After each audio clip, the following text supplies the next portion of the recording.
Diana's birthday and you're gonna launch alcohol when she died? And the content is like Over 14% alcohol. But I mean, Princess Diana passed away. Picture this. Meghan Markle drops a $90 mystery wine with all the fanfare of a royal proclamation. And Cameron Diaz quietly responds with 3 words that would shake the entire industry. Hold my glass. What happened next wasn't just a business rivalry. It was a masterclass in how authenticity always beats performance, and how consumers can smell fake from a mile away, even when it's wrapped in pastel packaging and sprinkled with royal dust. One celebrity brought poetry to the wine world. The other brought receipts. And in an age where transparency isn't just preferred but demanded, guess which approach actually moved bottles off shelves? This isn't just about wine. This is about the fundamental shift happening in how we consume, how we trust, and what we're willing to pay for when someone famous puts their name on something. Because what Meghan thought would be her empire-building moment became a cautionary tale about the difference between building a brand and building a business.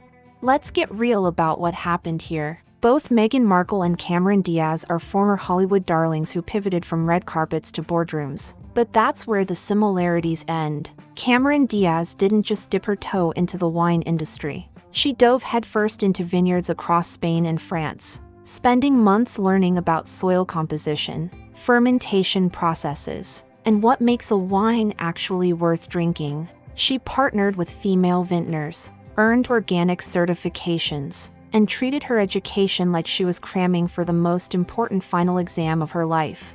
Meanwhile, Meghan appeared to have approached wine entrepreneurship like she was curating a Pinterest board. Beautiful aesthetics, aspirational language, and a price point that screamed luxury without any of the substance to back it up. Cameron got her hands dirty, literally covered in grape juice and vineyard soil, while Meghan seemed content to dust off some market research and call it a day. The difference wasn't just in their methods, it was in their mindset. Cameron saw wine as a craft to master. Meghan saw it as a canvas for her brand. This philosophical divide would prove to be everything. Cameron understood that in the wine world, your reputation is only as good as what's in the bottle. Meghan seemed to believe that her story was the product, and the actual wine was just the vessel for delivering that narrative. But here's what she didn't account for: wine lovers are some of the most educated, passionate consumers on the planet. They don't just buy wine, they study it, discuss it, and absolutely will not tolerate being talked down to with flowery language when they're asking for hard facts.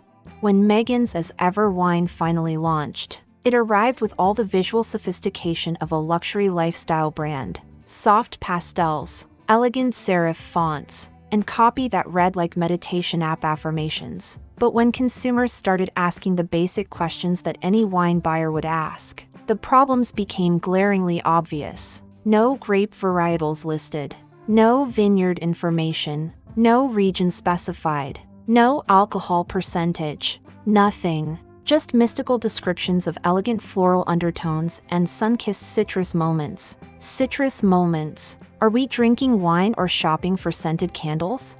The wellness world that Meghan was clearly targeting isn't just interested in pretty packaging. These consumers are obsessive about knowing exactly what they're putting in their bodies. They want to know the vineyard's soil composition, the yeast strains used, whether the grapes were picked at dawn or dusk, and probably the astrological sign of the person who stomped them. But Meghan gave them poetry when they wanted an ingredient list. She offered vibes when they demanded transparency. It was like showing up to a science conference with a mood board.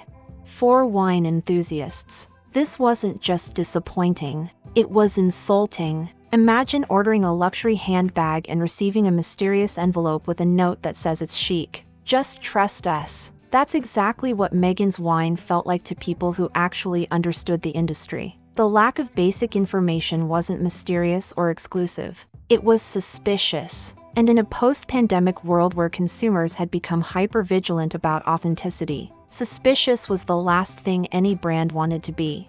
While Meghan was crafting Instagram-worthy copy about citrus moments, Cameron was creating what can only be described as the wine equivalent of showing up to a first date with your full resume, tax returns, and Spotify Wrapped. Avaline's labels were almost aggressively transparent.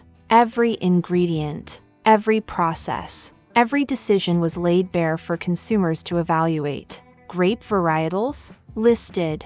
Additives? None. And they'll tell you exactly why. Alcohol content? Right there on the label. Vegan certification? Prominently displayed. It was honesty so radical it felt revolutionary. Cameron wasn't just selling wine. She was selling trust. Every bottle of Avaline came with a promise that what you see is what you get. No hidden ingredients. No mysterious processes. No marketing speak. She had visited the growers personally, understood the organic certification process, and could speak intelligently about why certain choices were made. When someone asked Cameron about her wine, she didn't deflect with poetry. She answered with facts, figures, and a passion that only comes from genuine expertise. This wasn't just a different marketing strategy. It was a different philosophy entirely. Cameron understood that in the age of information, the ultimate luxury isn't exclusivity, it's transparency. Consumers don't want to be kept in the dark anymore. They want to be educated, informed, and treated like intelligent adults who can make their own decisions when given the proper information. Avaline wasn't trying to sell people a fantasy. It was selling them wine. Clean, conscious, honest wine that didn't pretend to be anything other than what it was. The contrast couldn't have been starker, and the internet noticed immediately. What started as gentle questioning about Meghan's wine quickly escalated into a full-scale roasting. People weren't just confused by the lack of information. They were offended by it. Comment sections that had initially been filled with supportive messages from fans began to turn cold. Basic questions about ingredients went unanswered. Requests for more details were ignored.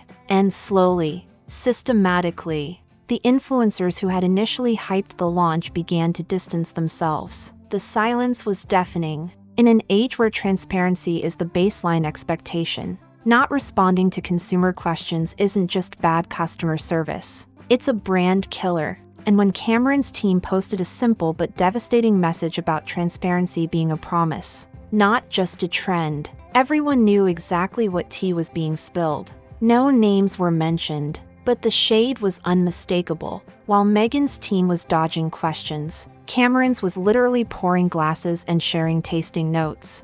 But the real disaster was yet to come. As if the ingredient mystery wasn't damaging enough, Meghan chose to launch her wine brand on July 1st, Princess Diana's birthday. The same Princess Diana that Meghan had spent years referencing in interviews, documentaries, and public appearances. The same humanitarian whose memory Meghan claimed to honor. And she chose that sacred date to launch an alcohol brand with zero transparency about what was actually in the bottles. The backlash was swift and merciless. Royal watchers called it tone-deaf. Critics labeled it tasteless. Twitter, never one to miss an opportunity, absolutely feasted on the irony. From tiaras to tannins became a trending joke. But behind the humor was genuine outrage. How do you claim to honor someone's memory by turning their birthday into a sales opportunity? Whether it was an oversight or a calculated PR move, it backfired spectacularly, erasing any goodwill that might have remained.